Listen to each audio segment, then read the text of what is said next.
Señoras y señores, bienvenidos, muy buenas noches. Gracias por acompañarnos. Esto es La Silla Roja, este espacio abierto al diálogo, a la crítica, al análisis, a la reflexión. Sean todos ustedes bienvenidos. El día de hoy recibimos a la senadora Claudia Ruiz Massieu, líder en el Senado, presidenta de la Comisión de Seguimiento al TEMEC, aspirante a la candidatura presidencial por la coalición opositora, con una larga trayectoria en el sector público, en la administración pública, en la política, por supuesto, exministra en 2 ocasiones, legisladora, y me voy a detener ahí porque si no se nos acaba el tiempo. Bienvenida, senadora, gracias por estar aquí. Gracias, Leonardo, Enrique, por recibirme. Muchísimas gracias, Enrique Quintana. Bienvenida, Claudia, como siempre.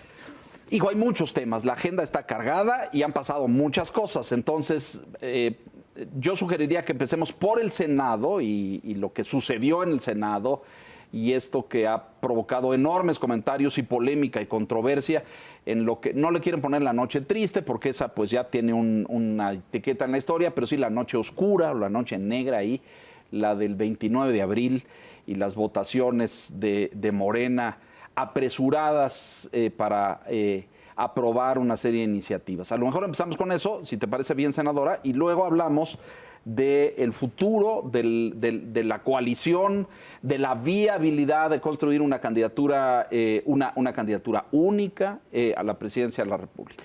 ¿Qué pasó en el Senado?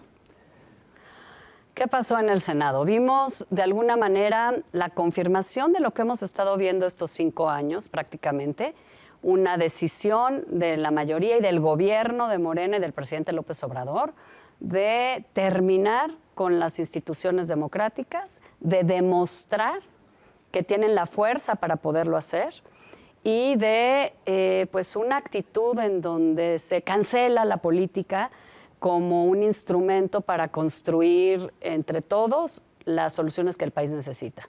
La imposición de la voluntad presidencial, la ausencia de formas parlamentarias, democráticas, legales por parte de la mayoría y la aprobación irreflexiva pues, de un paquete bastante robusto de leyes y de reformas constitucionales que van a seguir profundizando los malos resultados de este gobierno.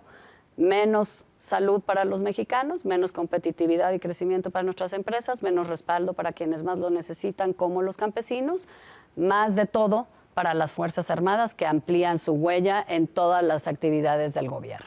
¿Los engañaron, Claudia? Da la impresión de que, porque había un acuerdo previo ahí para aprobar y procesar lo del INAI, que ha sido tan complicado, tener al 5º comisionado que pueda sesionar.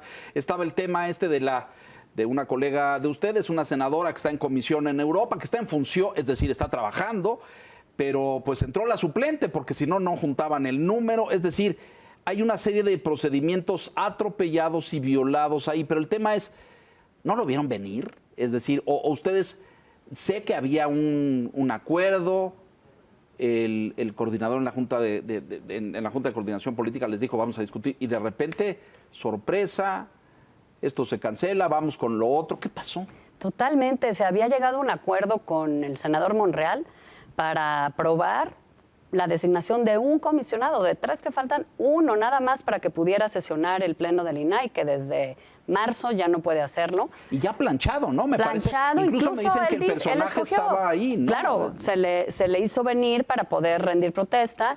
Se le dijo a Morena, de los 3 mejor evaluados, escojan ustedes el que quieran, ¿no? Pero ya hay que tener uno. Votamos y nos seguimos con una sesión en la que ya habían pasado por comisiones varios de estos dictámenes, se había pactado que iba a pasar, sabíamos que en las de mayoría simple, pues ellos estaban listos para aprobar sin ningún cambio, pero nosotros, como siempre, pues listos para dar la batalla, plantear argumentos de cara a la gente, como siempre se hace. Pues no cumplieron, literalmente no cumplieron, y debo decirlo que por las decisiones que después se toman por parte de todo el bloque de contención, no se vio venir.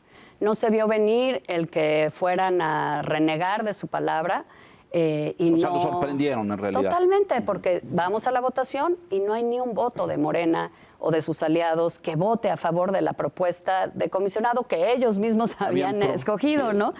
Y luego, pues viene la toma de tribuna, la suspensión de la sesión, se convoca un poco también saltándose todas las trancas sin el concurso de la Jucopo, de la mesa directiva en Jico, después de haber ido a ver al presidente que públicamente hace como todo un espectáculo de les estoy dando línea.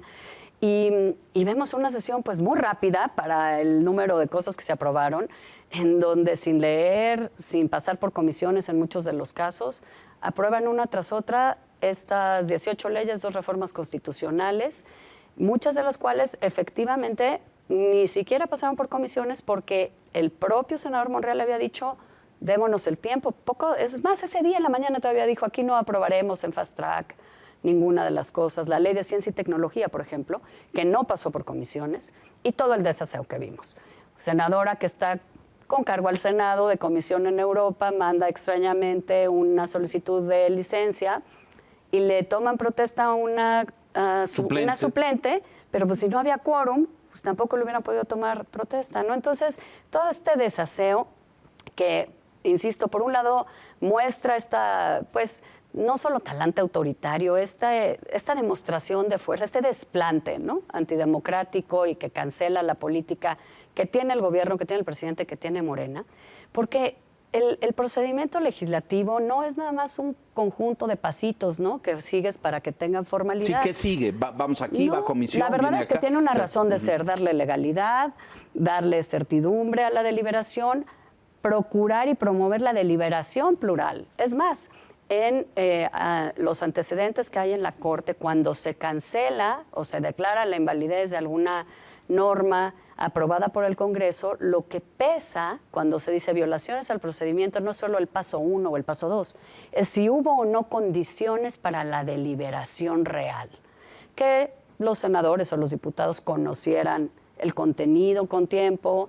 Por eso hay un plazo, ¿no?, que marcan los reglamentos y la ley, que se pudiera dar una deliberación efectivamente para escuchar los puntos de vista de la pluralidad política, que tiene legitimidad democrática y que está ahí para representar a millones de personas, y eso es lo que no hubo. Entonces, demostración de fuerza, confirmación del talante autoritario y de las ganas de destruir todo, y bueno, pues una cancelación también de la política en el sentido de no quiero construir acuerdos con nadie, te demuestro que puedo más. Creo que triste, pero preocupante. No son anécdotas, me parece que son advertencias muy serias de lo que habrá de venir en los próximos meses. ¿Cómo interpretamos el hecho? Conversábamos antes de entrar al aire que la mayoría que Morena tiene en el Senado le permitía, por lo menos en el caso de las reformas de ley, pasarlas por los procedimientos regulares y ganar las votaciones en el Senado. Por eso tienen la mayoría. Y en el caso de las constitucionales, bueno, pues se podía haber negociado, no era imposible. Es decir, se pudieron haber aprobado las mismas leyes sin necesidad de este mecanismo, como señalas, de aplastar y atropellar procedimientos. Entonces, cuando uno desde afuera lo ve, dice, bueno, ¿cuál es la racionalidad?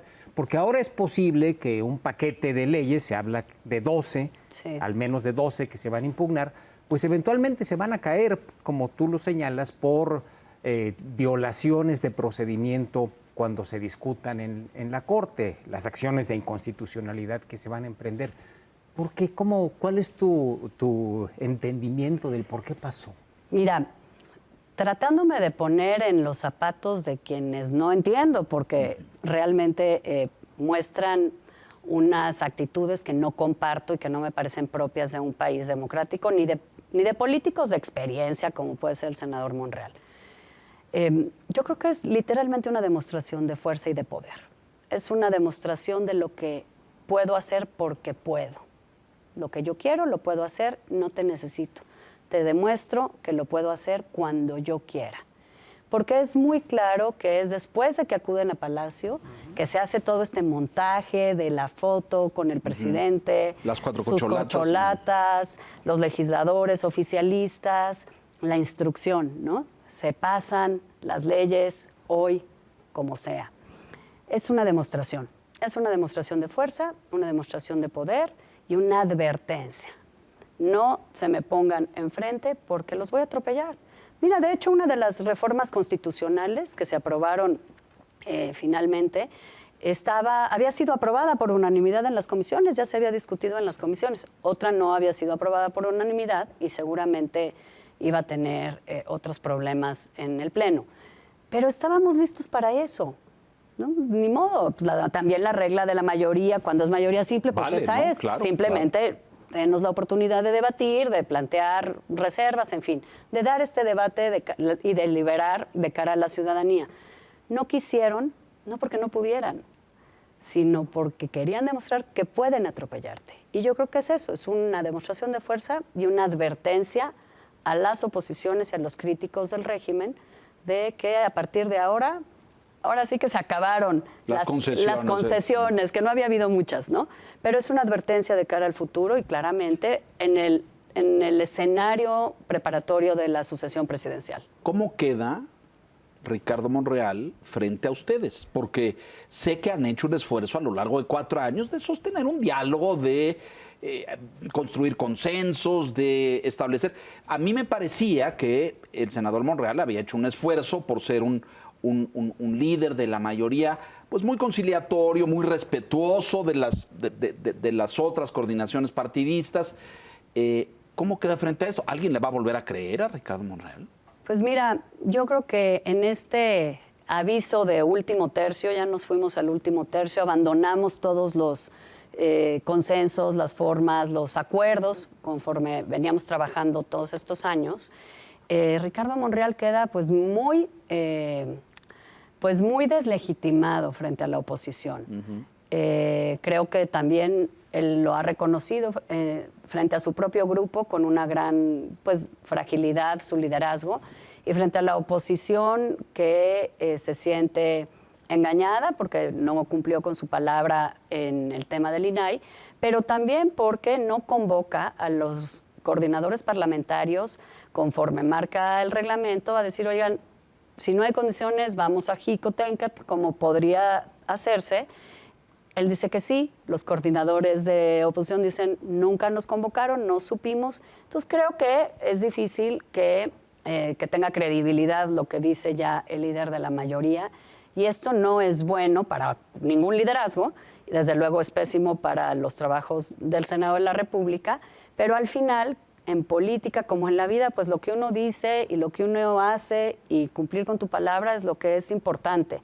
Y aquí hubo falta de cumplimiento a la palabra y pues una falta de cumplimiento a compromisos puntuales que se habían hecho, además de pues sostener que se actuó de una manera cuando se actuó claramente de otra. ¿Cuál va a ser la consecuencia, Claudia? ¿El Senado va a seguir funcionando de manera regular? ¿O bien el debilitamiento de... Él tiene, digamos, 2 cachuchas, la cachucha de coordinador de la mayoría de los morenistas, pero también presidente de la Junta de Coordinación Política. ¿Va a tener que hacerse a un lado? ¿La interlocución que ustedes como senadores van a tener va a cambiar? ¿Cuál ves tú hacia adelante que va a ser el escenario para el Senado? Mira, desde luego, mayor polarización que se refleja también en el país, ¿no? De cara a la sucesión presidencial, yo creo que vamos a ir a un escenario de mayor polarización, mayor enfrentamiento entre quienes respaldan al régimen del presidente López Obrador y quienes somos críticos del gobierno, de su estilo y de su forma no de hacer, sino de deshacer. Y creo que esto se va a reflejar en las cámaras, en el Senado, desde luego, en la Cámara de Diputados, de cara a la aprobación presupuestal, pues que siempre es un momento muy tenso y complicado. Creo que está prácticamente anulado que pueda construirse ya ningún consenso en el Poder Legislativo, y más bien el Poder Legislativo va a ser la vitrina en la que se expresen todas estas diferencias y polarización que está viviéndose y alentándose en la sociedad de cara a la elección presidencial. El coordinador de la mayoría dice, bueno, pues es que sí quedé, pero si mi grupo no quiere votar en el sentido que quedamos, pues yo como lo obligo, bueno, pues entonces, ¿de qué eres líder, no? ¿A quién representas? ¿A quién representas? Finalmente eso es también, no es solo un tema de nombre, es un tema de la capacidad de hacer, ¿no? No solamente es el cargo, es más bien la persona, claro, y su capacidad de hacer. Entonces veo difícil que se construyan acuerdos de aquí en adelante. Tú lo decías hace un momento, el antecedente, de dónde venían me parece fundamental. Es decir, porque venían de esa reunión en Palacio, la foto de muy alegres, con el presidente al centro, las 4 corcholatas. Yo creo que Monreal no se tomaba una foto con López Obrador. Pues más de un año y 2 años, porque 2 años, ¿no? dice Alrededor de 2 2 años. ¿no? Y ahí salió. Y el muy último sonrientes. desayuno de Exacto. tamalito y chipilín, sí. Y se tomó la foto, salen ahí, estoy en la contienda. Luego salió y él declaró que el presidente los había llamado a un pacto de unidad a los senadores morenistas, es decir, como la señal, no se peleen, vamos juntos, ¿no? Es decir, no haya fracciones ahí y yo le voy al Gallo y tú al Colorado y tú Claro. Está bien, muy bien. Y luego pasó la desgracia de lo que pasó en el Senado. Pero ese antecedente me parece fundamental, porque venían por lo menos, no sabemos si en lo oscurito o en el pasillo o en la sala contigua el presidente les dijo algo, no sabemos eso ni lo sabremos, pero pues venían imbuidos como con ese sentido, con esa atmósfera de, pues si aquí está el caudillo, pues, ¿no? ¿Para qué le andamos haciendo ahí a la concesión con los minoritarios y los, si aquí está la verdadera fuerza del país, aplasten los pisos, aquella frase de no les contesten ni el teléfono, ¿no? Ni el teléfono. Respecto a la Corte. Respecto a la Corte. Fíjate que recuerda mucho la actitud de la mayoría cuando inicia la legislatura pasada, es decir, en 2018, cuando asumimos después de la elección de 2018 y llega esta mayoría oficialista, pues muy ensoberbecida, muy pues aplastante. No dialogaban, te insultaban, Sí. planteabas cualquier cosa en una comisión y te iban encima, descalificaban, sí. ¿no? Y eso se fue de alguna manera temperando en los años con la cotidianidad de estar trabajando juntos por la voluntad de Ricardo Monreal de hacer política con el resto de la oposición y eso nos permitió avanzar y lograr acuerdos. La actitud con la que actuaron ya después de ver al presidente en Palacio Nacional el 29 Cambio. recuerda a esa mayoría inicial, ensoberbecida otra vez, empoderada, que no reconoce la legitimidad de los opositores y que cree que solamente ellos tienen pues la verdad, ¿no? Y que ellos tienen el derecho de aplastarte incluso por encima de la ley. Ya deja tú de las formas. Cambió la atmósfera en los pasillos del Senado y ahí se veía. O sea, debe ser muy difícil eso, ¿no? Oye, usted quedó en una cosa, nos engañó, nos tomó el pelo. Ha de haber cambiado, ha de estar muy tenso ahí el asunto. Muy tenso, al interior, por supuesto, digamos, de todo el bloque de contención, al interior de las bancadas, un poco decir, oye, no es la primera vez que vemos como esta tendencia del líder de la mayoría de querer quedar bien aquí y allá y luego pues no queda bien con nosotros y los pactos nosotros cumplimos, ellos no cumplen. Entonces parte de la consecuencia me parece que va a ser este recrudecimiento, no solo porque es parte de una estrategia desde el gobierno para construir mayor cohesión en su base electoral y su respaldo electoral, sino porque desde la oposición también hay voces que empiezan a decir, a ver, también ya nosotros tenemos que cambiar nuestra actitud, dejemos de buscar el diálogo. la conciliación o el diálogo y reaccionemos frente a esta imposición, ¿no? Yo creo que sin duda cambia y cambia reversiblemente, ¿no? Pronóstico respecto a este paquete en la Corte. ¿Crees que, porque ahí vienen cosas en la Corte y hay un gran debate en la Corte, qué va a pasar ahí? ¿Las van a detener? ¿Las van a parar? ¿Cuál es tu...? Yo creo que la Corte va a determinar que no hubo efectivamente condiciones para deliberar como marca la Constitución, que las violaciones al procedimiento son tales que no las va a invalidar. Yo creo que incluso vamos a ver una mayoría calificada de 8 ministros en este sentido. Y eso también creo que es una advertencia hacia el futuro. La presión que se va a ejercer sobre el Poder Judicial y sobre la Suprema Corte de Justicia, que ya hemos visto en estas últimas semanas, desde enero, ¿no? Que se eligió a la nueva presidenta de la Corte, con la determinación de dejar como inconstitucional el tema de la transferencia de Guardia Nacional a la Secretaría de la Defensa, pues recrudece ya esta crítica desde la mañanera, desde el gobierno, desde grupos afines al gobierno, a la Suprema Corte, a la ministra presidenta, al Poder Judicial en su conjunto. Creo que eso va a pasar, porque sí creo que la Corte se va a mantener en encontrar pues que las ilegalidades fueron tantas que no pueden ser constitucionales ninguna de estas leyes, incluso con las que pudiéramos coincidir en el fondo, como es la 3 de 3. Sí, claro. Platícanos ahora, Claudia, de otra parte del Senado, que es el PRI. Semanas atrás hubo un cambio en la coordinación del PRI, salió el senador Osorio Chong, entró el señor Añorbe, el senador Añorbe, pero no se dio en un proceso terso, sino muy rasposo, muy complicado. Tú cuestionaste los mecanismos, las formas de este proceso. ¿En qué va ahora? ¿Cómo está el PRI en el Senado? Pues mira, el PRI asentándose en esta nueva administración, realmente, pues mira, por un lado, reconocer que una mayoría de mis compañeros quisieron cambiar de coordinación. Y eso pues es un derecho de los senadores y creo que eso no está en duda. Creo que las formas pudieron haber sido distintas, creo que hubo una realineación de, digamos, de prioridades en la bancada y claramente hoy hay una coordinación que es más cercana a la dirigencia del partido. Eso es así. Miguel Ángel Osorio, algunos otros habíamos sido críticos de la dirigencia nacional y pues la mayoría de los senadores del PRI decidieron que era mejor tener una coordinación que pudiera tener una relación más tersa, vamos a decir, tanto con la Cámara de Diputados como con el Comité Ejecutivo Nacional. Están asentándose las cosas, seguimos, digamos, siendo priistas, trabajando en el Senado como siempre, apuntalando el bloque de contención, que creo que es la cosa más valiosa que hemos podido construir en estos años, la confianza entre los grupos parlamentarios de oposición.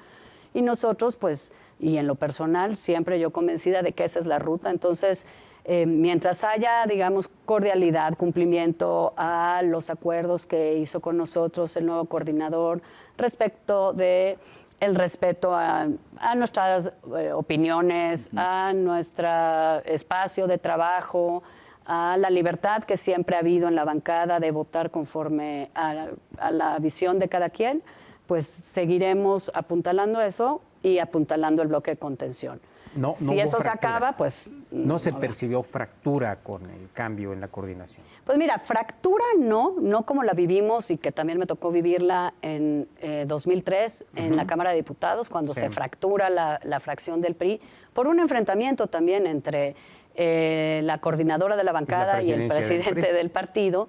Ahí sí hubo una fractura muy clara, se van de la fracción y del partido muchos diputados, liderazgos, la propia coordinadora Elba Ester se fue y hubo una fractura importante en el partido. Ahora yo creo que mientras no veamos un cambio en las prioridades y del partido, de la bancada, como integrantes de una alianza opositora, de un bloque de contención que defiende la Constitución, que es crítico del gobierno, que se asume como oposición, no vamos a ver esa fractura. Pero, sin duda, bueno, no fue un momento fácil, creo que no fue tampoco un momento oportuno, pero así lo decidió la mayoría, ¿no? ¿Ajuste cuentas entre Alito Moreno y Miguel Ángel Osorio? Pues mira, no iría tan lejos, pero sin duda sí. Creo que algo de lo que pesó en el ánimo de muchos senadores y senadoras fue necesitamos tener mayor cercanía con el Comité Ejecutivo Nacional, a pesar de que pues el propio Miguel Ángel Osorio pues siempre le había manifestado a la bancada mi posición personal. Entiendo si es incómodo para ustedes, trataré de que no se mezcle con los temas de la bancada, ¿no? Pero bueno, pues así sucedió. Creo que, insisto, no era la forma, no era el momento oportuno. Sin embargo, bueno, mientras haya coincidencia en la visión, en los principios, en las convicciones, seguimos trabajando y fortaleciendo el bloque opositor. Y en esta coyuntura, el Tribunal Electoral falló a favor de extender el periodo de Alito Moreno al frente del Comité Ejecutivo Nacional. Mira, falló a favor de validar los cambios estatutarios que permiten que el Consejo decida eso. Todavía no lo decide el Consejo, pero bueno, claramente es una modificación promovida por la dirigencia nacional, pensando en esa posibilidad de extender su mandato con un Consejo Nacional que le es muy cercano y muy afín. Eso falló el Tribunal Electoral. Y bueno, pues yo fui una de las personas que impugnó esta modificación estatutaria. Pues perdimos, sí. ¿no? Y perdimos Claro. en el tribunal, en el órgano jurisdiccional competente, y pues a seguir trabajando creo que en fortalecer la alianza, en fortalecer el bloque, pero también en señalar cuando creo que se debe hacer una reflexión y un viraje en el camino, ¿no? Pues sí, ha sido, me parece a mí que ha sido un liderazgo del PRI muy cuestionado, lleno de controversia, con muchos señalamientos, pero ahora me preocupan los tiempos, porque pues si esto se hace así, el señor Moreno será líder nacional del PRI hasta el 2024, ¿no es cierto? Es así. Cuando viene el proceso electoral y cuando el PRI además va a tener que enfrentar un proceso de renovación interna. A lo mejor hubiera sido mucho más inteligente y práctico en términos de calendario electoral tener la sucesión ahorita y tener un nuevo líder instalado, asentado, unificado para el proceso del 24. ¿O me equivoco? Pues mira, yo soy de esa idea, por eso Impugnaste, claro. impugné, y varios expresidentes también, y por eso en su momento también muchos le hicimos esa reflexión de tener una renovación de la dirigencia que nos permitiera llegar con mayor fuerza al 24, con mayor fuerza a la alianza opositora y con mayor posibilidad de construir respaldo ciudadano. Falta ver qué decide el Consejo, porque hay muchos militantes que ya han estado solicitando al Consejo y que lo harán seguramente en las próximas semanas, que determine un método para renovar la dirigencia, que tendría que concluir en agosto. Y bueno, ahí veremos si el Consejo decide utilizar esta facultad que validó el tribunal para extender el mandato o no lo hace y qué sucede. Yo creo que hubiera sido mejor, sin duda, sin demérito de reconocer que Alejandro Moreno fue electo por 4 años y lo fue legítima y legalmente en su momento, incluso cuando yo era presidenta del partido. Y bueno, eso no quiere decir que deba quedarse. Yo creo que nadie debe quedarse más allá de del periodo Marca para el el cual término, fuiste claro, electo, claro, ¿no? claro. Ni en la presidencia del partido, ni en la presidencia de la República, Bueno, ni en ningún otro lado, ¿no? Bueno, qué bueno que lo aclaras, porque luego hay tentaciones, ¿eh? Y nunca es bueno caer en las tentaciones. Déjenos hacer una pausa. Estamos con la senadora Ruiz Massieu en la silla roja. Volvemos enseguida.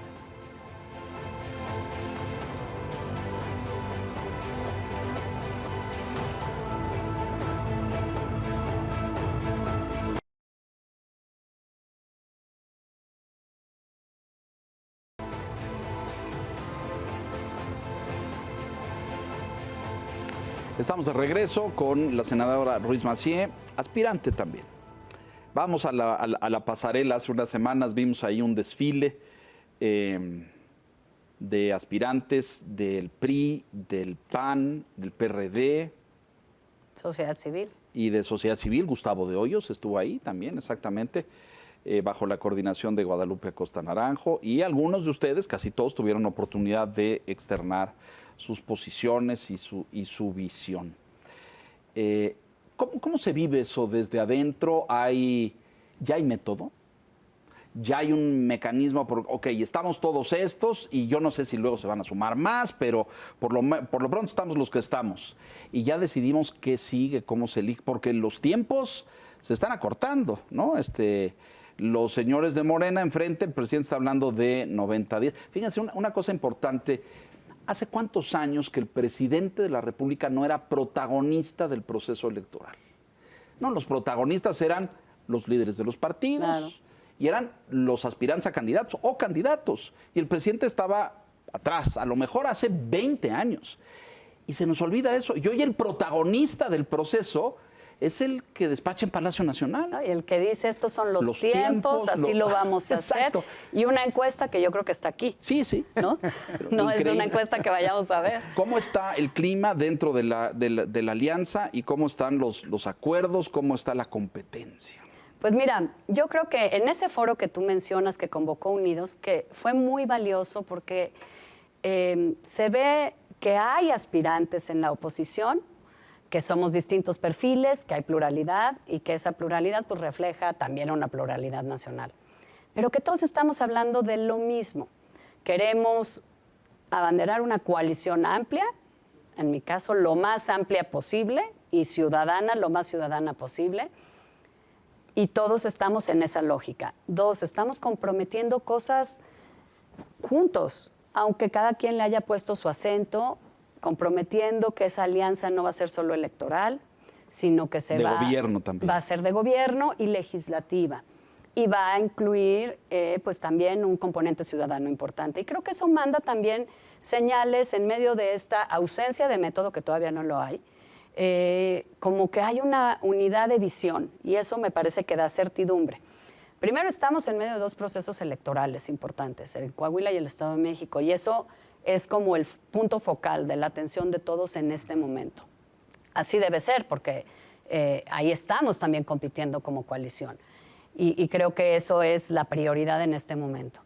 Fuera de eso, también tenemos muchas conversaciones entre nosotros, hay muy buena relación con los liderazgos de los partidos, con la sociedad civil organizada que hoy participa en la coalición y otros liderazgos sociales que están también como interesados en aportar y empujar la coalición. Y creo que coincidimos otra vez en que el método tiene que estar, digamos, lo más pronto posible, que tiene que tener un componente democrático de participación ciudadana, porque la ciudadanía tiene que sentirse parte de ese proyecto. Si no, pues va a ser nada más una suma de partidos, y ya sabemos que los partidos solos pues no están en su mejor momento de credibilidad. Pero ese fue un signo de este evento. Unidos convoca, pero yo no vi a los liderazgos de los partidos. No estaban, y creo que eso también es sano, ¿no? Claro, y es parte del signo de los tiempos. Claro. Hoy la ciudadanía es el componente más importante, y es una ciudadanía exigente, que está marcando agenda y que quiere ser protagonista, o no te doy mi respaldo. Y yo creo que el mejor ejemplo es la marcha de noviembre, después la concentración de febrero y la marcha de las mujeres. Pero en noviembre, que es este primer, ¿no?, pues gran digamos, momento de la ciudadanía, incluso no organizada, porque aunque había colectivos organizados, mucha gente se levantó y de manera orgánica fue, ¿no? Sí creo, estoy convencida que esa fuerza ciudadana y esa exigencia ciudadana sí o confirmó la convicción de muchos legisladores de votar en contra de la reforma constitucional electoral, o cambió la decisión de algunos que a lo mejor querían votar a favor. Entonces, esta ciudadanía, componente más importante. Todos queremos que esta ciudadanía participe en el método, en su definición y en la eventual elección de quién será la mejor persona para abanderar esa coalición. Democrático en ese sentido, que sea transparente y que no estén los dados cargados a favor de nadie, para que también nosotros pues, podamos competir con la certidumbre de que las reglas nos permiten jugar en equidad y aceptar el resultado de quien sea el más competitivo.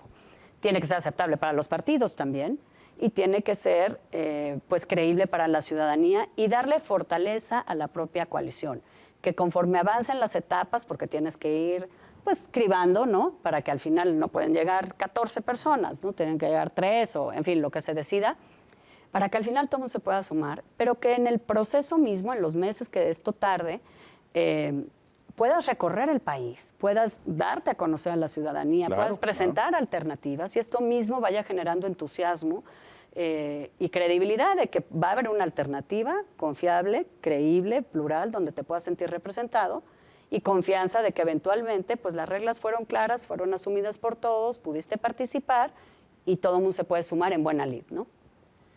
En las dirigencias partidistas, Claudia, ¿hay el entendimiento de esta posición privilegiada que deben tener los ciudadanos?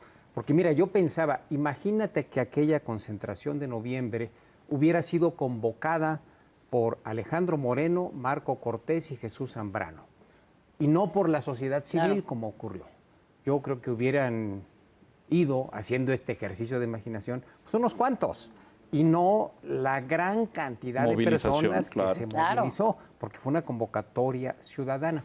Pero a veces da la impresión de que esa realidad que se vivió en las plazas públicas en México no acaba de ser entendida por los liderazgos de los partidos, y piensan que ellos deben tener la batuta y no darle entrada, así como lo has demandado, a que haya una amplia participación ciudadana, porque eso le va a quitar márgenes de maniobra y de decisión a los propios liderazgos partidistas, no solo para la candidatura presidencial, No, sino para las candidaturas de Todo. Ciudad de México, gobiernos estatales, senadores, diputados, etcétera. Yo creo que sí está asimilado por los dirigentes de los partidos que el componente ciudadano tiene que ser importante, tiene que ser central. Porque pues también las cuentas no dan. Solo los partidos juntos, aun cuando fueran 4 partidos, no necesariamente suman suficiente. Necesita por eso ser creíble la parte para la ciudadanía que sí hay una forma distinta de hacer las cosas en esta ocasión y en esta elección. ¿Cómo eso al final se come entre todos? Creo que ahí evidentemente está el punto fino. Los partidos sí son centrales y sí conducen el asunto. Sí son quienes hacen la elección en ese sentido. La elección, vamos a decir, la definición es mecánica, Sí, en claro. fin, la instrumentación de la elección. Y creo que eso se entiende. Hay muchas propuestas en la mesa, hay propuestas por parte de los aspirantes, por parte de los propios partidos, de liderazgos sociales, de colectivos de la sociedad civil, y creo que se está decantando ya, pues digamos, alternativas finales que sí incorporen el elemento ciudadano, también de una manera realista, porque no creo que estuviéramos en condiciones, quizá, de ir a una elección, comillas, como presidencial, en el sentido de todos los ciudadanos que tienen una credencial de elector voten. Yo organicé el proceso en el partido que fue abierto a nuestra militancia en 2019 para 1.8 en ese momento millones de militantes. Pues es un proceso caro que toma tiempo y que no es fácil. Difusión, campaña, Exacto. gira. Pero sí tiene que tener la suficiente flexibilidad para que la ciudadanía pueda participar de alguna manera y nos permita contrastar también entre los que aspiramos, ¿no? Y darnos a conocer en ese sentido con la gente, debates en distintos estados, en las circunscripciones, en fin, un elemento de encuesta que me parece un elemento valioso para pulsar competitividad y conocimiento, pero a lo mejor también hay otros elementos que permiten una participación más directa. Sí creo que los partidos lo tienen, digamos, asimilado, que tiene que haber este componente. Creo que los partidos son quienes conducen y tienen que tener esa centralidad, pero que la participación ciudadana es una especie de seguro, ¿no? Y de válvula de legitimidad también para la propia ciudadanía. Y eso, ¿cómo se conforma? Pues hay muchas ideas en la mesa. Y creo que también parte debe ser el compromiso de candidaturas ciudadanas o no provenientes de las militancias de partidos en todo el componente de la pirámide de candidaturas que vamos a tener, que son miles, y que queremos que todas sean lo más competitivas posibles para poder hacer un ejercicio, yo digo, como de suma de fortalezas, en una pirámide de competitividad, porque el tiempo se acaba, allá traen recursos, traen los medios. Y van muy adelantados, esa es traen la verdad además de la las convicción cosas. de no respetar la ley. Y de aplastarla, claro. Bueno, están de entonces, gira, ¿no? Claro, de gira y haciendo eventos que ya son de Abierta, campaña, digo, sí, prácticamente bueno, en su dimensión, multitudinarios, en su potencia, ¿no? Entonces hay que plantear las cosas con claridad, con inclusión, con rapidez y con certidumbre, pero también con imaginación de este lado. Creo que están en desventaja, Claudia. Eso porque sí, seguro. Los otros van muy rápido, muy adelantados, con eventos muy grandotes, con participación de gobiernos estatales, sin recato alguno. Y acá todavía estamos decidiendo el cómo. Y me preocupa mucho que lleguen tarde, ¿no? Es decir, ustedes dicen, los políticos profesionales, que pues esto de la gira nacional para que te conozcan en el país y para que todo el mundo te vea, híjole, pues ya estamos como en cuenta regresiva en ese sentido, ¿no? Porque bueno, los que ya tienen un camino andado, tú, Enrique, o los que más o menos han tenido, yo me pregunto si Demetrio Sodi se para en una plaza pública, la gente lo reconoce. Justamente por eso el método tiene que ayudar a eso, a que los propios aspirantes, a través del método, pues podamos llegar a mayor número de ciudadanos. ¿En qué fase ¿no? está el método?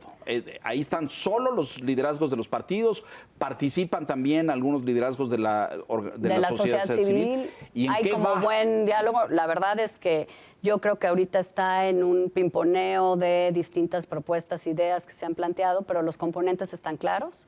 Y me parece que conforme nos acerquemos hacia la elección del 4 de junio, va a haber ya como la claridad de la ruta. La ¿no? clave es el Estado de México y Coahuila y lo que... Porque ahorita es la prioridad. Claro, o sea, ahorita es el Toda la interés energía focal, está puesta ¿no? ahí, digamos. Así Pero, es decir, esto no se definirá hasta que tengamos resultados en esos dos estados. Bueno, no tengo la menor idea. Yo creo que entre más rápido se defina, pues más claridad hay para todo mundo y más eficientes tus recursos, ¿no? En todos sentidos. Bueno, suena lógico. Pero, digamos, lo que sí sé es que se está evaluando, que ha habido ya mucho intercambio. Yo, algunos otros aspirantes, hemos platicado con los liderazgos sociales, con los propios dirigentes, en fin. Está en la mesa todo y creo que los componentes, sobre todo, ya están claros. ¿Vamos en desventaja frente a un gobierno que usa sus recursos para promover a sus corcholatas? Sí, pero también tengo la confianza de que la ciudadanía que no está conforme y quiere ver una alternativa es quizá más que la que está conforme con el modelo que vivimos. Cuando menos nos permitiría ser competitivos. Lo dirán las y urnas pelear. en el Claro, 2024. ¿Quiénes pero son no los que está son más? cantado un Ellos resultado. creen que son más, ¿eh? Ellos creen que son más porque se han dedicado justamente a cuestionar su base electoral. Por eso no gobiernan para quienes piensan distinto, ¿no? Dirigen todas sus acciones de Para su gobierno, grupo. sus mensajes a esa base de respaldo electoral. Yo creo que no tienen el mismo respaldo electoral que tuvieron en el 18, que han dejado muchos lesionados y decepcionados en el camino. Pues digo, simplemente pensemos los 35 millones de mexicanos que ya no tienen acceso a los servicios de salud por las malas decisiones del gobierno. Es algo muy cotidiano que sí te pega en tu forma de vivir, de enfrentar Claro, pues la adversidad, tu familia, etcétera.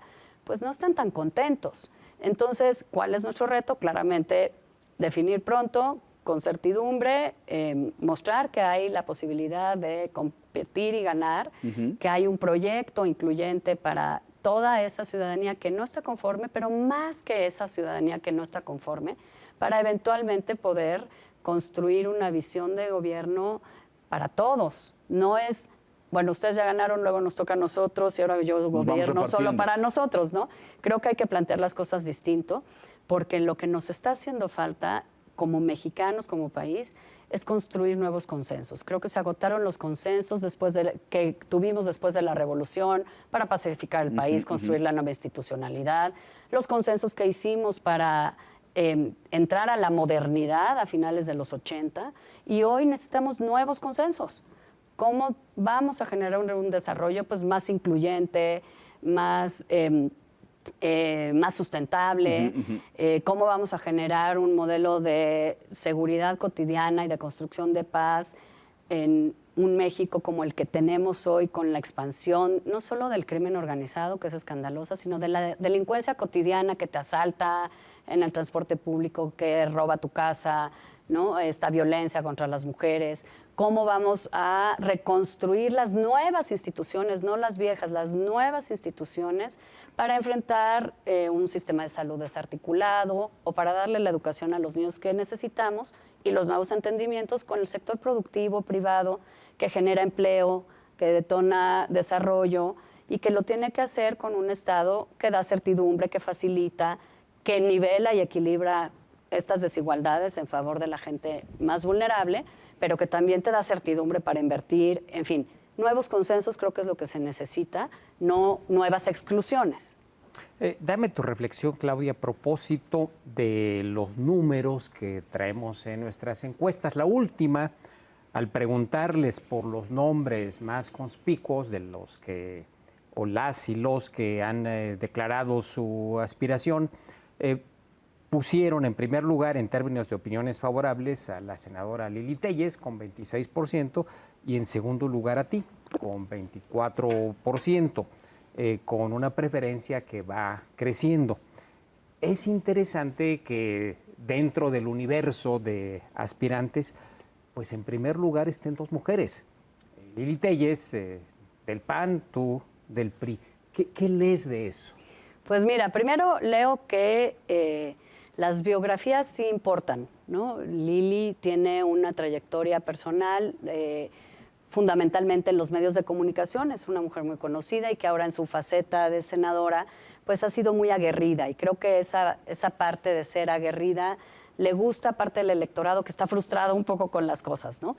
Yo tengo muchos años también trabajando en esto y creo que digamos, no solo curricularmente, sino recientemente también hablando del Senado, como el escenario donde estamos las dos hoy, pues la congruencia y la valentía de algunas votaciones pues me ha generado mucho reconocimiento social. Creo que también hay un elemento de las mujeres en el mundo político, es tiempo de las mujeres, sí, no. Del otro lado hay una mujer encabezando aparentemente las preferencias. Sí hay este componente. Yo fui a la Marcha de las Mujeres el 8 de marzo y la fuerza que se sintió en noviembre en la del INE o en la concentración de febrero no tiene nada que ver con la energía y la potencia que se sintió o que se siente en las marchas de mujeres, porque no todas somos iguales, desde luego, no había una única consigna como tal, porque había de todo, estábamos todas las mujeres mexicanas ahí representadas, las que buscan a sus hijas, las que han sido abusadas, las que quieren mejores oportunidades, las que están enojadas con la situación de violencia y están rompiendo el mobiliario urbano, pero todas al final sí sentimos que necesitamos un país que nos dé seguridad, que nos garantice justicia e igualdad. ¿Qué significa eso para cada una de nosotros? Pues depende de tu circunstancia. Pero sí creo que hay una fuerza ahí que se siente abandonada por un gobierno que desmanteló todos los apoyos para las mujeres. Si eras madre soltera, jefa de familia, o si eras mujer emprendedora, o si necesitabas escuelas de tiempo completo y guarderías para tus hijos. No hay nada en este gobierno para las mujeres y ese enojo está ahí ante una realidad que cada vez te hace sentir más vulnerable, más insegura, con menos apoyos y menos herramientas. Esa fuerza sí está, me parece ahí. Creo que puede ser determinante, pero no es lo único. Si fuera lo único, pues creo que veríamos más mujeres en todos lados. Yo creo que más que nada los mexicanos queremos gobiernos que den resultados, que te escuchen, que te sientas, que te ven, que eres prioridad y que hay una forma congruente y transparente de hacer las cosas. Yo la verdad me siento muy contenta del respaldo ciudadano que se refleja, por ejemplo, en la encuesta que tú dices, y creo que tiene que ver con eso, con lo que he hecho, pero también por cómo lo he hecho. Y eso me ha permitido construir confianza y credibilidad en mi aspiración. Creo que no es suficiente decir, por ser mujer tengo este respaldo o podría ser la más competitiva. Creo que puede ser un elemento, pero creo que la ciudadanía quiere más y no puedes ofrecer nada más eso, ¿no? Si todo se acomoda, voy a hacer un ejercicio futurístico. Dicen la gente que estudia estas cosas que son los futuros posibles o los futuribles, pero se acomoda, tú eres la candidata y eres presidenta en el 2024 y el pueblo de México te elige. 3 rápidas así de respuesta que a la gente yo creo que le interesa mucho. ¿Qué haces con las Fuerzas Armadas y sus enormes contratos, concesiones y presencia en múltiples esferas del país hoy en día? ¿Cómo rediseñar el modelo de seguridad? Y cómo reconstruir la relación con Estados Unidos. Esos 3. Pues mira, vuelvo a los nuevos consensos. Y los nuevos consensos tienen que ser entre todos. No solo es reconciliar al país, es conciliar las visiones. Y en ese sentido es volver a hacer política, reivindicar la posibilidad de construir entre quienes piensan distinto y hacerlo en torno a objetivos compartidos. ¿Queremos un país con mayor seguridad y con paz? Sí. Pues necesitamos un consenso de cómo lo vamos a construir. Y eso implica sentarnos a la mesa todos. Las Fuerzas Armadas, sin duda, pero también los colectivos de víctimas, los expertos, los académicos, los que han pasado por las tareas de seguridad, que han dedicado años a pensar cómo lo vamos a construir. Aceptar que la estrategia que hemos seguido, no solo en este gobierno que se ha profundizado y ha sido peor y más desastrosa, con peores resultados que nunca, pero durante muchos lustros. No hemos podido construir, por ejemplo, las policías civiles que necesitamos. Bueno, ya sabemos que eso lo tenemos que hacer. ¿Cuánto vamos a tardar? 20 años. Que todos lo tengamos claro. Son 20 años que vamos a tener que invertir Federación, Estado, municipios en esa tarea. No pensar sexenalmente. Construir nuevos consensos, traer a la mesa a quienes tienen que estar en la mesa, incluidas, por supuesto, las Fuerzas Armadas, y tener un nuevo debate serio, análisis con la gente que sabe cuáles son las alternativas y también diferenciar las realidades del país. Hoy, por ejemplo, los municipios tienen de manera concurrente encomendada la tarea de seguridad pública con la Federación y los estados. ¿realmente todos los municipios del país pueden hacerlo? Pues no, entonces necesitamos hablar de realidades. Los que pueden, ¿cuál es el marco jurídico que necesitamos? Los que no van a poder y quieren ceder esas facultades a lo mejor a la federación o a los estados, tenemos que ser flexibles para acomodar un país de realidades múltiples, de contrastes y de capacidades también asimétricas. Entonces, nuevos consensos, sentarnos a la mesa con los que saben, los que lo han vivido, la experiencia, descartar malas experiencias, recuperar lo que sirve y acomodarla a una realidad que no es homogénea, con los actores en la mesa, incluidas las Fuerzas Armadas. Por cierto, que no hemos tenido un debate de qué queremos que hagan en un México democrático y ahí nada más vamos parchando. Eso no es aceptable. Sí, sí, una ley nunca completada. Estados Unidos, pues vamos a encontrar después de este gobierno, una relación muy dolida, me parece, muy tensionada, de manera, en muchos casos, gratuita. Nos hemos cansado de generar decisiones de gobierno que violentan el TEMEC, por ejemplo, que en materia agrícola, en materia energética, en materia de seguridad cooperamos, pero en lo oscurito, pero no cumplo bien con mis acuerdos.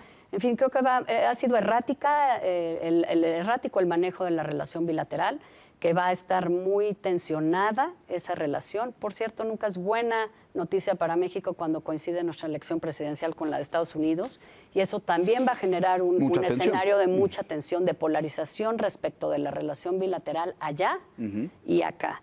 Y eso lo tenemos que reconstruir rápido, porque tenemos que volver a darle certidumbre a la normalidad institucional de la relación, que se ha personalizado mucho en este gobierno, que ha dejado de lado los mecanismos institucionales que le daban certidumbre y nos permitían capotear estilos de gobierno, ¿no? Aquí y allá. Simplemente era como una relación más estable porque había vasos institucionales de comunicación que funcionaban.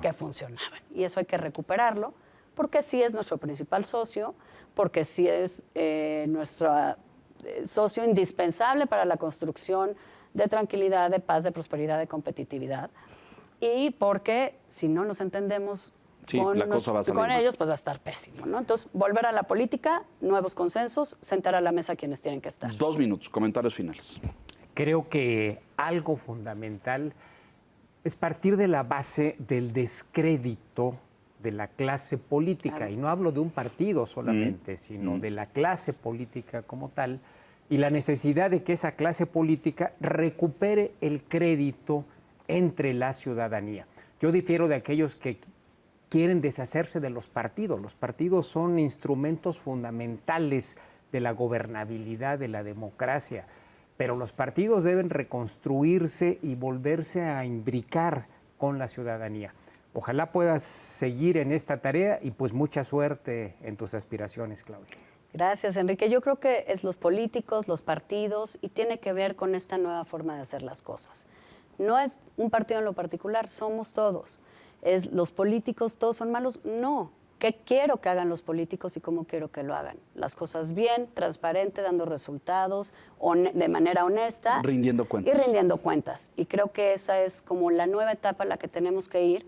Por eso no nos fue tan bien en la elección del 18, porque había un cansancio, pero no nos va a ir mejor con este gobierno porque hay un retorno a una visión caudillista de ejercicio del poder. Necesitamos ir a la etapa, digamos, de la democracia en sentido amplio, la ciudadanía exigiendo participar de las decisiones públicas, exigiendo rendición de cuentas, quienes estamos en lo público, rindiendo cuentas, haciendo las cosas de manera transparente, profesional y sobre todo incluyente, haciendo política, juntando la visión de quienes pensamos distinto en beneficio de todos. Pues te aseguro que vamos a estar muy pendientes, Claudia, te deseamos éxito. Sí, la pasarela es numerosa, me parece. Yo creo que tú hablas de la criba, irán decantándose. Claro, es normal. Le pondría un acento de urgencia y de prisa porque, insisto, están en desventaja. Los otros van muy adelantados, tienen sus problemas de método y sus raspones. Y esta semana, en las semanas recientes, hemos visto intercambios ya bastante más ásperos. Ahí no todo va a ser tan bonito como el caudillo piensa que va a ser, ¿no? porque todos quieren, ¿no? Y todos piensan que tienen derecho. Muy bien. Pero ustedes hay que apurarse porque si no, nada más para que los conozcan allá afuera. En eso estamos, Leonardo. Mucho éxito. Gracias. Y bienvenida siempre a La Silla Roja. Muchas gracias, Gracias senadora. a los dos. Señor Quintana, Buenas muchas noches. gracias. Y a usted que nos hace el favor y la gentileza de escucharnos aquí, La Silla Roja, puntualmente la semana entrante. Hasta entonces. Gracias.